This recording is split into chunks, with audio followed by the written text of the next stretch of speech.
Hello, Ray Phoenix here, and welcome to Let's Play LEGO Star Wars Video Game Part 12. So Yoda and Obi-Wan have reunited, and they're heading off to the Jedi, what's it called, the Jedi Archives, the Jedi Temple, to see if they could, do something to stop about this new Empire, maybe stop this new Empire from, emerging. So Obi-Wan thinks he sees some Jedi friends, but then Yoda's like, no, it's a trick. And she got a deleted scene from the movie, from the Revenge of the Sith movie. It didn't make it into the final movie, but yeah, it made it into this video game, which is kind of, funny that a deleted scene from a movie make it into this. It's relatively simple to get a super kit piece in this. Like, I collected a few studs and already got a good percentage on it. And look at that, just collected one mini kit already, and like, well, let's begin. So we've been spotted, as you can see here. These disguised clone troopers are coming for us, but Obi-Wan and Yoda can fight these guys off easy. Since clones don't really, pose much of a threat towards, they still die pretty easy, just hit them with their lightsaber and like that. And so these are the ruins of the Jedi Temple, the ruins of the Jedi in general, because the level's called Ruin of the Jedi, because, the Jedi have been ruined pretty much, they've been destroyed. And we're still trying to figure out who could have been behind all this. Well, the characters in the game don't know yet who's behind all this insidious plot. So, that's pretty much the whole archive here, the library, the whole lot Jedi libraries here, the temple archives. This level is also one of the more difficult levels in the, well, not really so much difficult, it's more like involves a lot of puzzle solving where you have to know where to, you have to elevate platforms later, so you'll see later in this level. So now we're at the front stairs to the library, so I'm stopping and collect every single stud, because that's how I get the super kit pieces, by collecting every single stud there is. Look at that, already, whoa. Yeah, you see this place looks like, I don't get why it allowed you to use the Force and send that debris over there. That delivery does nothing at all, it doesn't give you any studs or nothing, so it's kind of useless to use the Force there. There must have been a mistake in the game or something like that.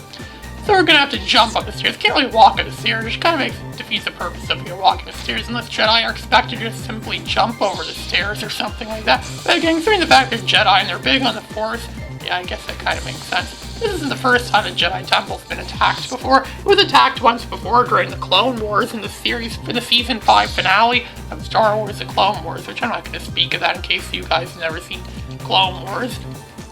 Which I've seen a lot of that show before. See, there's a bunch of clones waiting for us to, show up and, so they could kill us pretty much. But we're not going to let that happen. We're going to fight them off. Yoda could just take out a bunch of clones like they're nothing. So can Obi-Wan, because, he's Obi-Wan. He's like the greatest Jedi there is. Why I think the Council sent Obi-Wan to fight Grievous, because, he's like the greatest there is. But we still don't exactly know where Anakin is yet, or at least they don't know where Anakin is yet. And Obi-Wan refuses to believe the harsh reality with it. He likes to, well, as far as he's concerned, Anakin might as well be dead. But he doesn't really know that for sure. But look at that, we use the Force, not Spirit. Look, those droid things from that really bad Atari 2600 Star Wars game come up and they go to shoot at us. There actually was a whole 2600 game based on that, the Jedi lightsaber training Jedi arena. It's actually pretty bad. I never actually played the game myself, but I heard it was pretty bad. One of the worst Star Wars games on the Atari 2600. And the 2600 actually had a lot of the best Star Wars games, believe it or not. The original Star Wars arcade game was on the 2600, and that was, really good. I made a video of that a long time ago. It's a really fun game. And there's the Empire Strikes Back game, which is a lot like Defender. And there was even a Return of the Jedi game, too, which is more like Yar's Revenge. And they even had a 5200 version, too, which is exactly the same as the 2600 version. The 5200 is supposed to be superior to the 2600, and they're exactly the same. So it's that kind of thing. The 5200 is, pretty much being exactly what it is. It's a scam of a system. And Star Wars, the prequel trilogy, is all just a big scam. How George Lucas actually tricked us into paying a lot of money to see these films, where people say they're not that good. And then there's a trade federation there, that tricked the Naboo people into an invasion. And then there's the Chancellor Palpatine that started this whole war, but it was all fake this whole time just to destroy the Jedi. So yeah, there's a lot of deception involved in Star Wars. Star Wars is all based on deception, deceiving people, tricking people. See, the clones are, they're eating their pizza on here.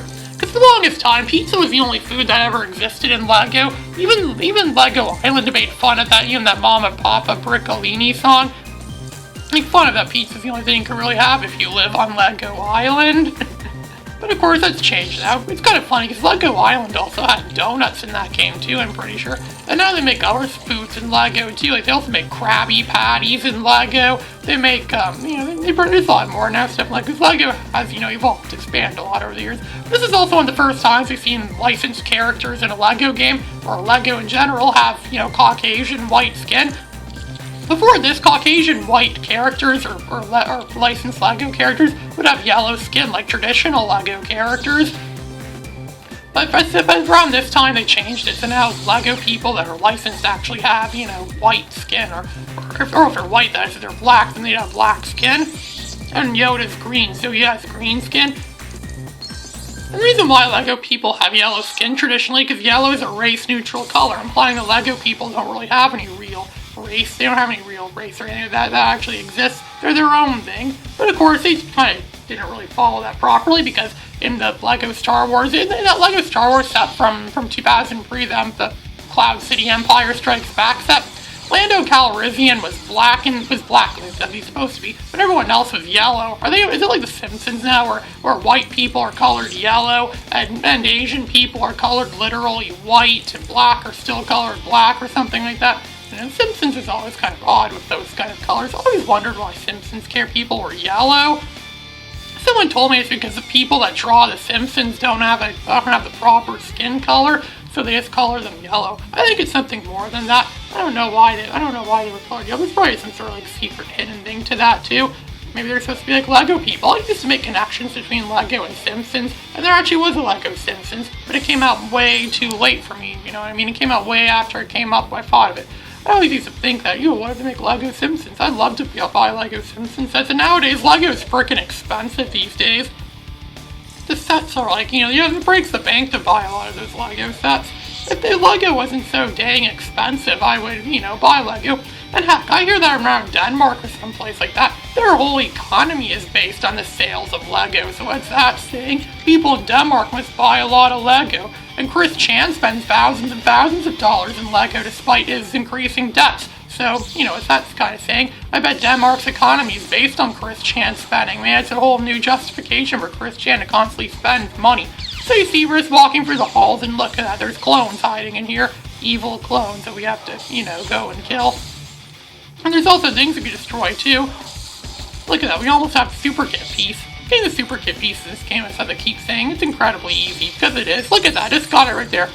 Also, in this game, it doesn't do anything to indicate, really, other than, go to that color sequencing it's showing now. Other than that, it doesn't really do much. It doesn't, fill up the screen like it does in LEGO Star Wars 2 and make a sound that says True Jedi, because they're called True Jedis in the original trilogy LEGO Star Wars. Do you think they're also called that in LEGO Star Wars: The Complete Saga? So now I kind of have LP LEGO Star Wars: The Complete Saga in a sense. It was just the two individual games really that made up the Complete Saga. Because now I already LP'd the original trilogy, now it's this, and I do plan on doing some more LPs on. Well, I was thinking about doing a Let's Play of LEGO Star Wars video game for the Game Boy Advance, because this draft, the Game Boy Advance version is very different from this. It's a lot more challenging. It's not like this game if it was an SNES game, but it's actually good because it's challenging and fun. So I'll do an LP of that eventually, and I was also going to do a Let's Play of Simpsons Hit and Run eventually, and I even found another thing I was going to LP too. I found some old footage I recorded of 1941, the Capcom game 1941, which is a prequel to the Capcom's 1942 and 1943. I'll do an LP of that eventually. I actually have the footage for it. I actually uploaded the footage to it a long time ago to YouTube, but it's not really doing very well. Almost no one viewed it. I could have enclosed my deepest, darkest secrets in that video, no one would know, because no one ever watches that video.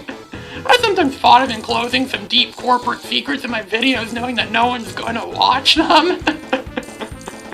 Yeah, no one would really do that. I really wouldn't do that. It's kind of odd how some videos of mine have become great hits and some don't. Like one of my most viewed videos on YouTube was my video of me playing the demo for Toy Story 2 on the PS1. And then another video of Redshift Astronomy for the PC was also another one of my top videos. My most viewed video right now is still that video where I try to get LEGO Star Wars 2 to run on Windows 10 and Windows Server 2003, and I fail at it. I was thinking about making a sequel to that video where it's just more videos of me attempting to run stuff and failing. Hey, I attempted to run something once and I failed and it became a great hit of mine. So what's that kind of, saying? maybe I could just purposely fail and I'll get a lot of hits and views, so eventually I can monetize this channel of mine. Maybe that's what it's asking for. So anyway, defeated the last of the clones. I don't think there's anything else in here we could really get with what we have right now. So, we have to use the Force to view the surveillance footage and find out the truth behind what has happened here at the temple. Of course, we have to use the Force when the cutscene just simply presses a button and oh look, there's Shock T meditating and Anakin sneaks behind her and she mutilates her like that. Ooh, they seem surprised. You are now Darth Vader. You have to clean my adult underwear now. So they all feel sad like, we'll take care of this. This is Ray Phoenix, signing out.